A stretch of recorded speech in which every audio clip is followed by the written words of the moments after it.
gotta go. Yeah, I'll call you back. I'm with that realtor lady.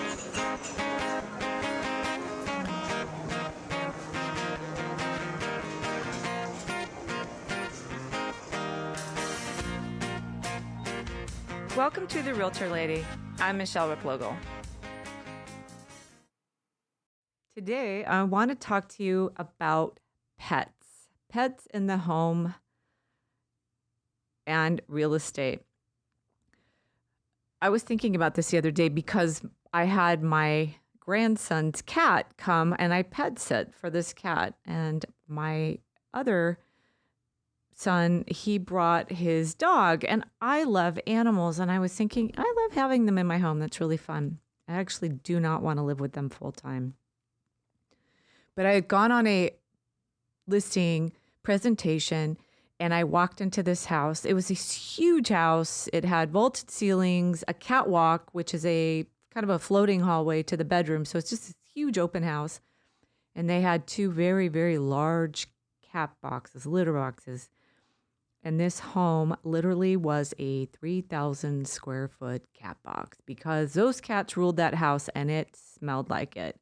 And you really felt like it was all about the cats, which is fine. I completely get it that those are their babies and they were older cats. They were nice cats. But I could see this was going to be a difficult sell because they're older cats and you can't move them. And the idea of the podcast today was just to give you an idea how much pets influence your sale and your overall net gains from the proceeds of your sale, because cats can really affect the condition of the home. Cats unfortunately pee and they soak through the flooring, and the concrete often has to be treated after the flooring is removed and then put back. So that's a house with a slab floor. And when you ask how to get the cat smell out, Google it. I mean, it's always remove the floors and treat the subfloor. And if it's concrete, that's even worse because they can get in there and that smell just doesn't want to come out. So if you're selling, take a look at your little furry cats there and know that you may have a little bit more work ahead of you than just paint and carpet. You may actually have to do some real remediation for that to get the highest possible price. Also, dogs. Dogs are great. I love dogs. But true story, I was showing property to some clients. Helped them buy and sell a few houses since then. And this may be the reason why. We walked up to a property. I jumped out of the car. They were in the car with their son. And I said, I'll go knock on the door and we'll go in because I'd made an appointment. And I didn't see any issue. The house looked nice enough. There's parking, and we, pulled up, and I ran up to the door. And as I was going to go up the stairs, this little blob of white, just little furry thing came right around the corner and bit me.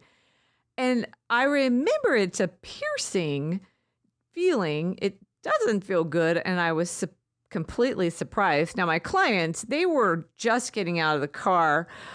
The one gets back in the car with the son, who's 4.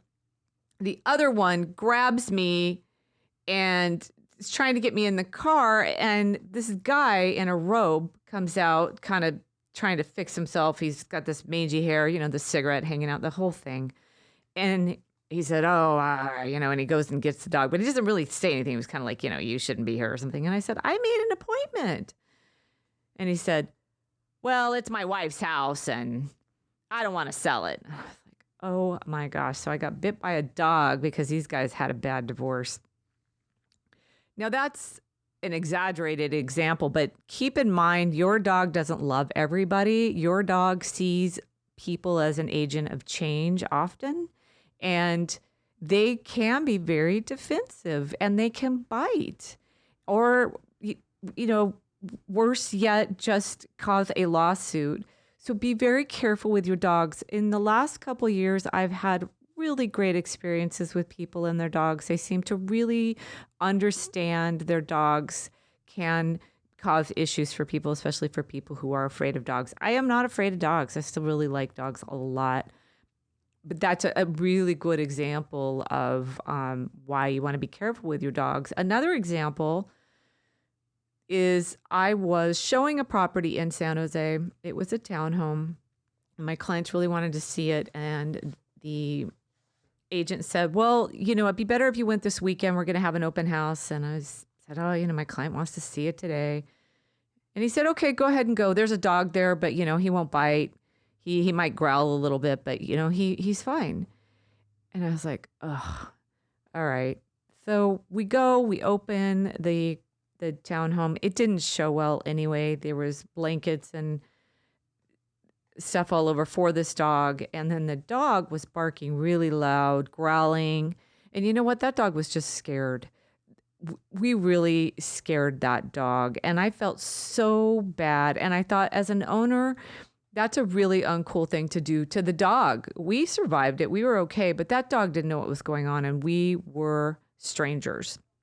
So again, try to make arrangements for your dog and help them with this process. Know that realtors aren't always their favorite people. Dogs have an insane sense of knowing who the agent of change is.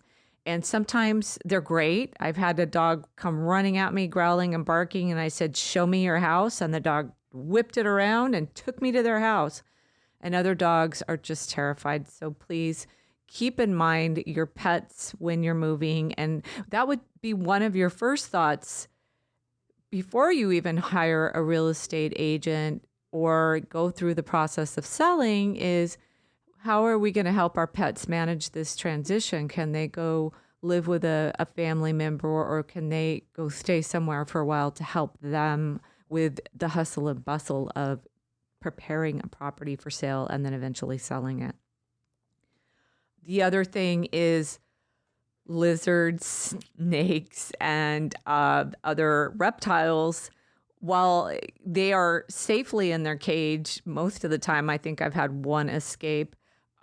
Usually it's the smell. The smell is very distinctive, and sometimes owners don't realize that smell.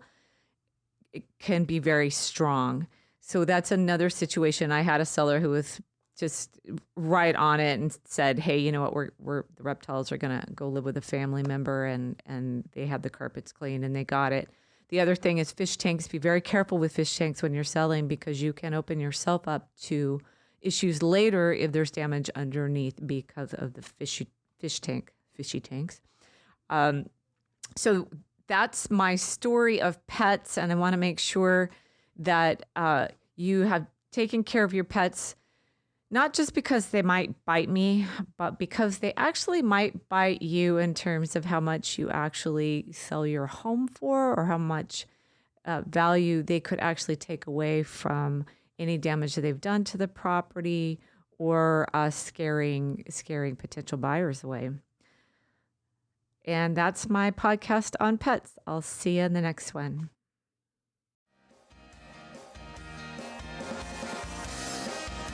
Hey, thank you for listening. If you want to talk more, find me on livethesantacruzlife.com, on YouTube, on Twitter, on Facebook, on LinkedIn, or give me a call. My number's in the show notes. Love to hear from you.